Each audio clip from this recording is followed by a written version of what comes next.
Everyone's got a story to tell.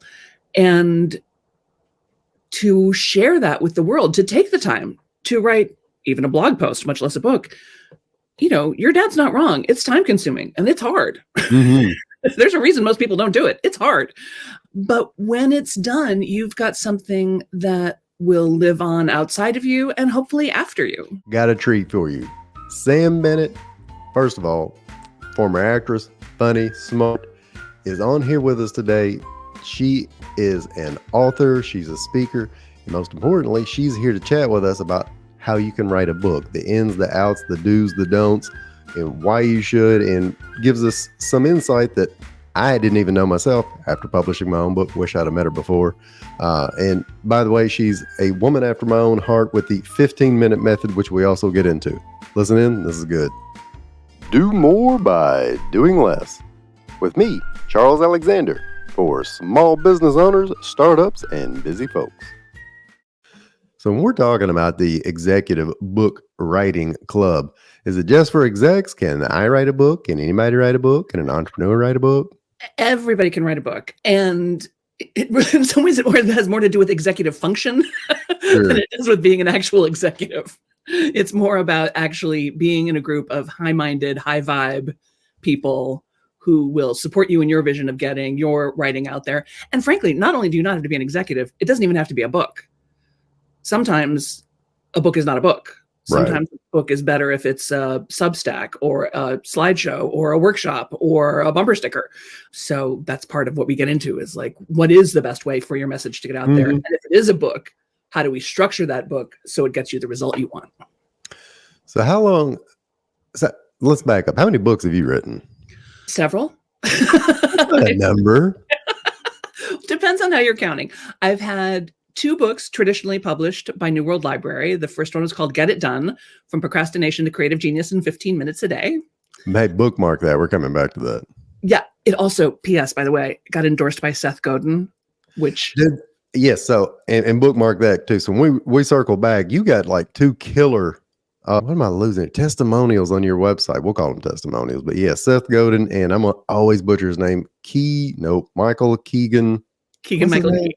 Keegan-Michael Key, yeah. He hyphenated his first name. Nobody does that. It's so hard. I just say Key and Peele, the other one, the one that doesn't write horror movies. Anyways, we'll come back to both those. You've written 2 books. One's published. Go to the other one. Right, and then there's another one called Start Right Where You Are, How Little Changes Can Make a Big Difference for Overwhelmed Procrastinators, Frustrated Overachievers, and Recovering Perfectionists. And then I have a 3rd book coming out in June called the 15-Minute Method, The Surprisingly Simple Art of Getting It Done. Boom. Which probably plays a lot into the book writing concept and getting folks on track to where they can do this in the first place. So tell me, why in the world would, let's say the average, whoever it is, entrepreneur, solopreneur, financial advisor, insurance agent, insert person here, why would, I get questions about this quite a bit, and not to bore you, I've written my own book, self-published back this summer, and I got questions nonstop, especially from my dad for some odd reason. What made you want to go write a book? Because in a lot of people's mind, if you don't hit the New York Times bestseller, you wasted your effort. I don't believe that, but tell me why any of us should write a book. I have been a fan of books since I learned there was such a thing as books. I learned to read very early. I was obsessed by books as a girl. I think books saved my life. I was a very weird kid, and books were my safe place for sure. And so when I think about books, I think about paying it forward. I think of all the people who wrote books and stories and laid out their ideas in a way that helped me, that saved me time, that saved me energy, that gave me insights into the world. And everyone holds a piece of the truth. Everyone's got a story to tell. And to share that with the world, to take the time to write even a blog post, much less a book, your dad's not wrong. It's time consuming and it's hard. There's a reason most people don't do it. It's hard. I remember vividly. Yeah. But when it's done, you've got something that will live on outside of you and hopefully after you. How can somebody use a book? The number one reason I think that I get questions about this is one of the reasons I wanted to have you on is Why should I write a book? What can I do with a book? Can I make money with a book? How else can a book be used? I just asked you 8 questions. Sorry. So answer all of answer all of those in order. So Okay. yeah, help me. I think the first question is the most important. Why would you want to write a book? Sure. And do you want more clients? Do you want more speaking gigs? Do you want to start an international grassroots movement? Do you want them to buy your t-shirts? Mhm. Like, what's the result you hope? What's the step you want a reader to take once they've read the book? And then how can you design the book to get that result? Right? So like, and very simply, I mean, if we want more speaking gigs, we might tell some stories along the way about speaking Right. gigs we have had before and how wonderful and satisfying they were and how much you love doing them. So it just depends on what the outcome you want is. And again, sometimes you can get that outcome from something where you don't have to write a book. You can write a booklet. You can write a chapter book. I once had a friend make a little animated, like sort of line drawing cartoon bit from one of my books. It turned it into a little comic. It was really fun. So yeah, I just would put the question right back to the author. What result do you want? And who are you trying to talk to? Are the people you're trying to reach readers? Because if they're not, you might want to pick another medium. So in looking at that, if somebody, all right, they say they want to bite the bullet, they want to write a book, they want to target a specific group, and I'll selfishly use myself as an example. So Please do. 16, 17 years been doing book coaching, Lord, been doing small business coaching. And in a lot of those cases, I've worked with a lot of startups over the years. And one of the biggest issues is that people they don't know the process for getting started. They don't know when to get started. They don't know how to pull the Band-Aid off. And one of the problems that I always saw is that people would they'd hit midlife crisis mode, quit the job, throw everything, caution to the wind, and then they would go start their business without testing it. So I wrote a book I called Start Now, Quit Later, how to start and grow a business without quitting your full-time job. And so for me, it was a bit of a struggle, but how do you explain to somebody else at least the process for writing a book? How do you even get started? That's a great question. The way I got started, so I had the idea for Get It Done for the book. I was teaching the workshop first, and then I started to realize that, maybe I could turn this workshop into a book, and immediately got stuck because I felt like it had to be perfect inside of my mind. Oh my gosh, yes. Before I even started, right? Mm-hmm. I don't just write books for perfectionists. I play one on TV. Yeah, that's how you speak to them. So, I am one of you. So I was like, should it be one person's story journey through this work? Should it be an amalgamation? Should it be fictionalized? Should it be a workbook? Like, what should it be? And finally I thought, okay, Samantha, stop. You're driving yourself crazy. And I thought, why don't I just let the book tell me what it wants to be? So I started carrying around index cards, which are my favorite of all things. And every time I had a thought about something that should be in the book, I just wrote it on the index card and I put it in a big manila envelope on my desk labeled Genius. And I would just drop it in there. Fantastic. And after a couple of weeks of this, I dumped them all out onto my big dining room table and just started to sort them out of like, okay, well, here's all the stuff, say, about perfectionism. And here's the stuff about organizing your to-do list. And here's the stuff about when other people squelch your dreams. Oh, look, I wrote this 3 times. Apparently, I really think this needs to be in the book. And that process, really, like I said, it really let the book tell me what it wanted and needed to be in the shape that it needed to be in. And then when I was writing, it was kind of fun because I could just, if I didn't know what I wanted to write that day, I could just reach my hand into the envelope and be like, okay, here's this little sort of fortune teller effect of like, apparently this is what I'm writing today. So how do you go about getting the actual writing process going and started? So for a lot of people I've worked with that had this concept, they can create an outline ish, and then once they get started, so let's say you use note cards. In my case, so I used a spreadsheet, and I had known for teaching this over the years, you kind of break it down into 4 or 5 main categories: marketing, management, financial, and the general question stuff that I get all of the time. And then in each one of those, same as you, and this for anybody listening, I always keep like a story database going, which is something super nerdy I started, a couple years ago. I have a Google sheet just called Stories, and on one column, all of the aspects of my personal life, whether I'm a dad, a son, an employee, a business owner, Christian, basketball fan, 30 things. But then into the side, kind of like you, that's my note cards I would put in. Oh, how about the story of the time when I blew up my little red truck because I, didn't change the oil in it? Or what about the time that Ava gave Lily a piece of pizza to be sweet and then turn around and ask me to buy her a piece of pizza? Goofy things like that. Yeah. So this is something and I like what you do a whole lot better. People don't like the idea of spreadsheets. So anybody listening, scratch what I said. Sam has an awesome idea. Create note cards, write your stories on it, pull them all out, put them in a jar, pull them out. But how do you get people to actually write? I have people that will pull the note card out and then they just stare at it. And that's really the question, isn't it? I mean, sitting down to write is far and away the hardest part of writing. Isn't it? You just stare blankly at the screen and hope the words blankly at the flow. screen. Yes, feeling like you have no idea. You don't know where to start. You're feeling like, I can't really tell that story because that person's going to be mad at me if I do. Gosh. Yes. So the trick is to trick yourself, honestly. Tell me how to trick myself. I'm a big fan of 15 minutes a day, right? Tell yourself you only have to write for 15 minutes. And honestly, if you write for 15 minutes every single day. Ooh, math. Yeah. And you can get about 250 words or so done in about 15 minutes, depending on things. In less than a year, you've got 40 or 50,000 words. I mean, that's a book. That's a book. Right?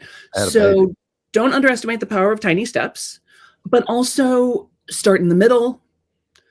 Start with the crappiest possible version.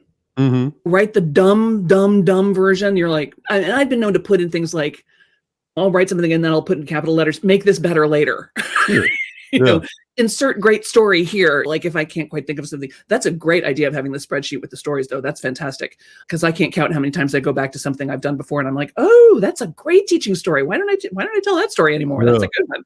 And what you've hit on there is something super important, which is it's important not just that you have ideas, because I'm going to guess that most of the people listening to this, especially if they're entrepreneurs, have a grillion ideas all the time, right? It's capturing them, but also putting them someplace where they are retrievable. Where can you find them again, right? So I can keep index cards in a little file on my desk. I can keep them in an envelope. I can keep them in my pocket. But where can you? This is why I'm not a big fan of writing ideas down in journals, because you can never find anything again in a journal, right? That's right. Great call. I've had a terrible habit of doing that. You know what I've done in the past when I write a great idea down in a journal? I think I'm never going to remember this. And this doesn't work either. I take a picture of it and put it in my phone. I've done that too. And then later when I'm somewhere else, I have an album, journal notes. And it's still kind of a hot mess. But yes, I agree with you. Putting it in a journal is great, but that's not for using later. That's just dump out of your head. That's just for process. Exactly. Right. I have also written with the express intention of deleting it the minute I'm done. Really? Yeah. And it's amazing what comes out. Because I really uncensor myself. Ooh, I stop thinking about all the things.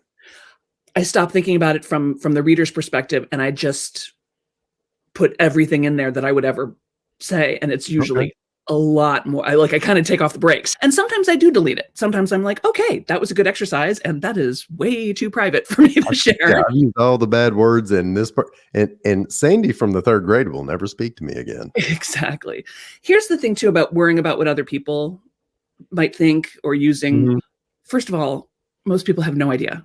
First of all, most people are not going to read your book. 100%, I agree. Yes. Right there.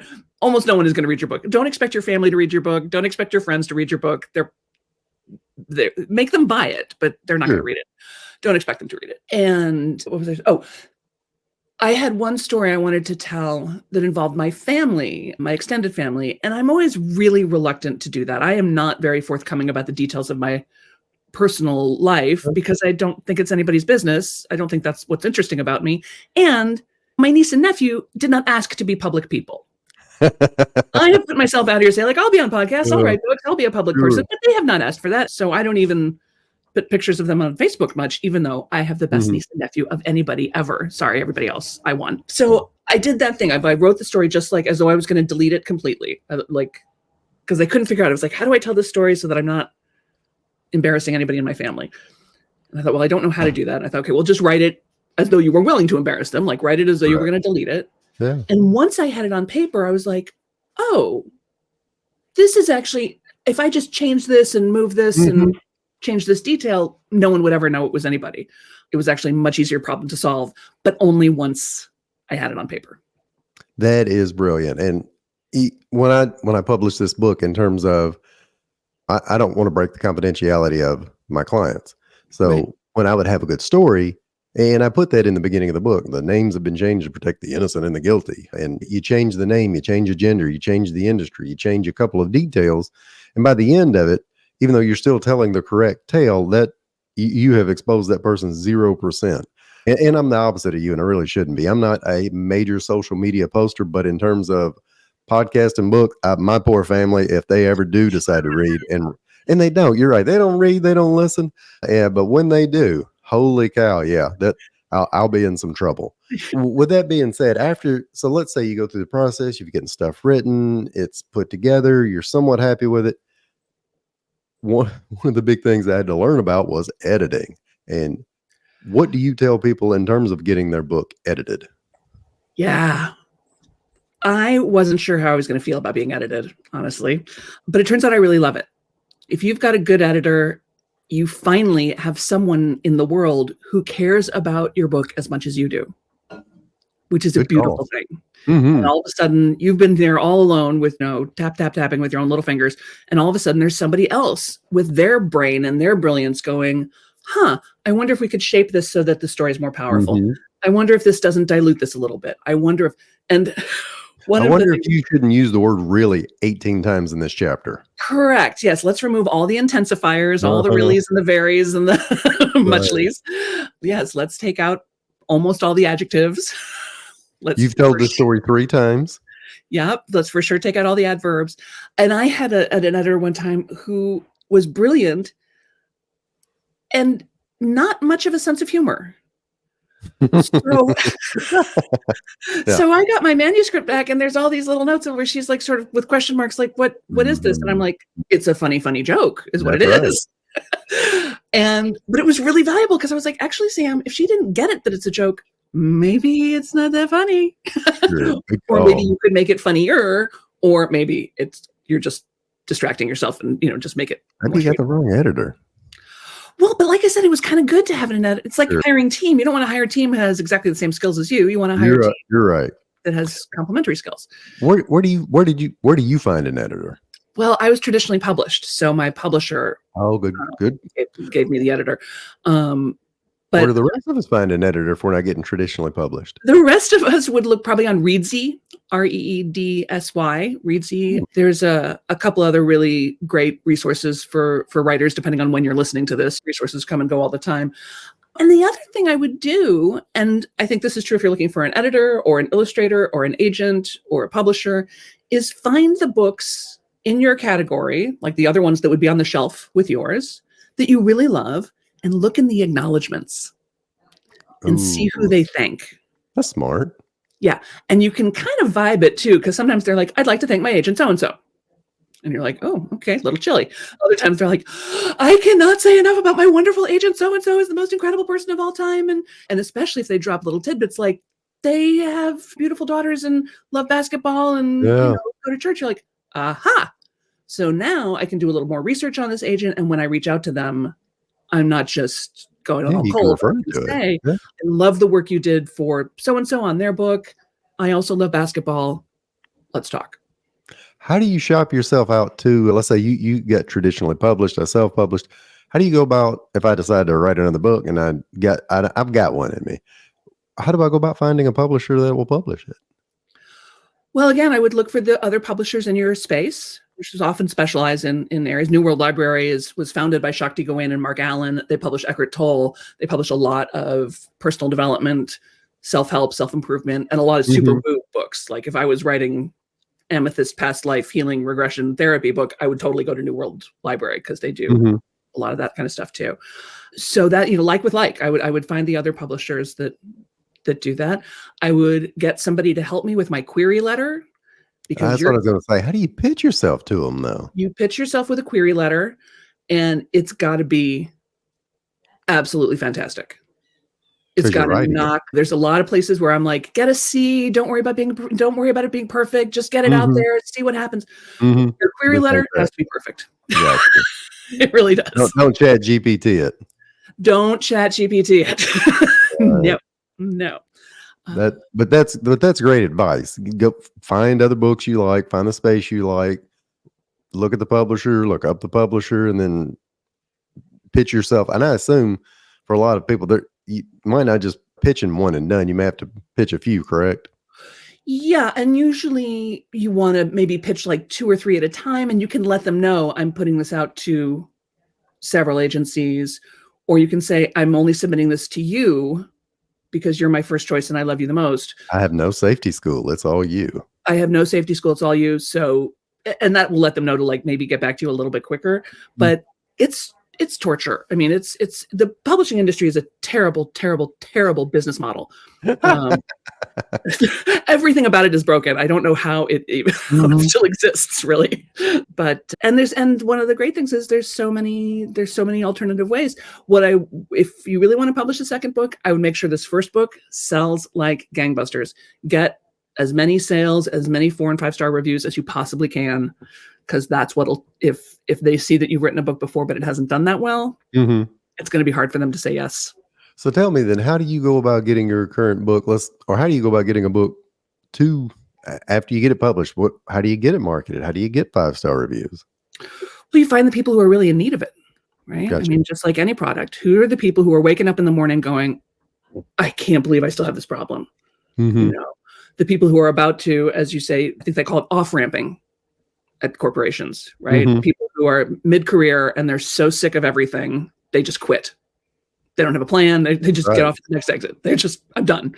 How do you find those people? And how can you speak to them? How can you find them where they are? What are they Googling? What are they looking for? What LinkedIn learning courses are they taking? How can you get in front of them so they start to go, oh, this guy really helped me? So if you're a business coach listening to this and you have a specific area of focus, that's the concept. After you write it, after you edit it, if you get a publisher, great. If you don't, there's self-publishing options. By the way, don't forget formatting. Ooh, that was a beast. I That's had a to find, big job. oh my God, I had to find somebody else immediately. I thought in the initial onset I was going to do it. And then I had all of the flashbacks to Microsoft Word in college, taking my beautiful manuscript and jumbling it like I was in a friggin' boggle tournament. Find a formatter. But then after you do that, find not just the audience, but put it in front of them pretty regularly. And if you're a financial advisor and you have a unique way, or you're trying to explain to somebody the beauty of diversification and rebalancing, or whoever you are, that's absolutely brilliant advice, is to continue to put that book out there in front of the people that need it the most. And then if you decide later to publish, or you've got those skins on the wall, so to speak. As for me, I won't lie to you. I begged, borrowed, and beat up all family and friends to get every 5-star review humanly possible. The first day it hit, we were lucky enough for the book to be the #1 news seller in the starting a business category. And it's not, Fantastic. it is. And I want everybody to know we didn't sell a million copies. I don't even know how many we sold that day. I'm under the impression it was in the quote unquote dozens, not hundreds. But it rose fast enough to where we could capture a screenshot. I say we because my wife was so sweet and helpful by checking, because Amazon doesn't tell you, hey, you've hit No. #1. You just got to look. And she's hitting that F5 key refresh every couple of minutes trying to make sure for us. So before we wrap up, the 15-minute method. Obviously, the podcast here, do more by doing less. I'd be remiss if we didn't discuss what in the world is that. I want to have it. Yes, it's so simple. You're prepare for the breeze from the eye rolls because it's so simple. But my dream is for everyone to spend 15 minutes a day, Mm-hmm. every single day, on something that matters to them. Oh, I like that. Because we get everything done for everybody else all day. We're running around for everybody else all day. But the things that we know would really make a difference in our lives, would make a difference to our spirit, to our body, to our family, to our community, to our business, somehow we don't do. The They cobbler's don't even kids make have it no onto the list shoes. half the time. Sorry? The cobbler's kids have no shoes. The cobbler's kids have no shoes. And even if it's And what I know to be true is that even just 15 minutes a day spent on your prayer and meditation work, playing guitar, clearing the clutter from the spare room, stretching, doing burpees, whatever it is that's in front of you, you can, first of all, it's shocking how much you can get done in 15 minutes. I mean, everyone is always like, that's amazing. I totally had been putting that off for months and I just did it. And I'm like, because you spend 15 focused minutes, you can get a lot done. And when you do it 15 minutes a day, every day for a week, a month, a year, 6 years, it's not hard to see that you would become a better guitar player. Spend 15 minutes a day researching markets and publishers for your books. Like, you'll get the information's out there. And if you spend 15 minutes a day doing that research and doing that work, you'll find the right editor, you'll find the right agent, you'll find the right publisher. So that's what I want. And here's the best part. Okay. When you spend 15 minutes a day doing something that matters to you, and again, I don't care if it matters to anybody else, it matters to you, then you get that beautiful little glow of smugness. I like smugness. Yeah. It's like when you went to the gym in the morning. You spend all day feeling a little bit like, yeah, I'm awesome. How are you? Look at me. Yeah, I did 18 pull-ups. I did 18 pull-ups. How about you? How are you? That is really cool. So look, 27 minutes has flown by here. So I like to throw a little softball or two at the end, change it up. And with you, I'm going to ask, and I'm sure this is a loaded question. Who out there is your favorite author or authors not named Sam Bennett? Oh my gosh, there's so many that I love. I mean, Ann Patchett has my heart forever. She's amazing. I love reading Michael Lewis's books. I love reading stuff. Woo! I just got so enthusiastic. I knocked over my computer. Excited. I got so excited. I love reading Seth Godin's books. I was so shocked when he endorsed mine. Yeah, hit the pause button right there. How'd you get Seth Godin to endorse your book? Jesus. I don't know. I honestly had nothing to do with it. The publisher asked me. So I had all these Hollywood friends, right? I started out as an actor, and I spent most of my adult life working as an actor, particularly in comedy, which is how I know Keegan-Michael Key. We were at Second City together, and got you. So, and also actually went to church together. We were church friends. So he was sweet enough to write the foreword for my first book, and then my publishers were like, okay, it's very cute of you having these Hollywood friends, but we need like a real person to endorse your book. Who would you like? And I was like, I don't know, who's available? The Heath brothers, who I also love, Dan and Chip Heath, Daniel Pink, Seth Godin. That was my list. I was like, I don't know, aim for the stars. And the next thing I knew, they had reached out to Seth Godin, and he came back almost immediately with this incredible endorsement. I'd never met him. I had no connection to him. I lost my mind. Best lesson here. Just go ask. Worst they can do is ignore you or say no. 100%. Absolutely. Sam, how can somebody, first of all, tell it, and I assume this is okay, tell us what you got coming up here this spring. So, like I said, the new book comes out June 6th, I think. We're starting the Executive Writing Club. I can't decide what to call it, Executive Book Writing Club or Executive Writing Club. Ooh, you should ask a real writer. I should ask a real writer. Good point. And I've always got my Get It Done Lab running, which is a 90-day productivity sprint where you commit to working 15 minutes a day on something that matters to you. How can somebody find you? TheRealSamBennett.com, and I'm The Real Sam Bennett on all the socials. Easy peasy. Real Sam Bennett, thank you so much for coming to hang out with us today. I took a bunch of good notes, and it was awesome. Charles, thank you so much for having me. What a treat. All right. Have a good one. You too. Don't take off just yet. I've created a new program just for you, helping overworked entrepreneurs create their very own 4-day work week in 90 days or less. Look, if you'd rather spend more time with family, friends, traveling, exercising, having the time to do what you want instead of, I don't know, putting out never-ending fires, tackling another to-do list, and checking email at 9 p.m., then go to my website, yourcharlesalexander.com. If you've created the income you want but don't have the time freedom you deserve, then this is for you. And as always, if you don't, an angel may actually lose its wings. True story. Have a great day.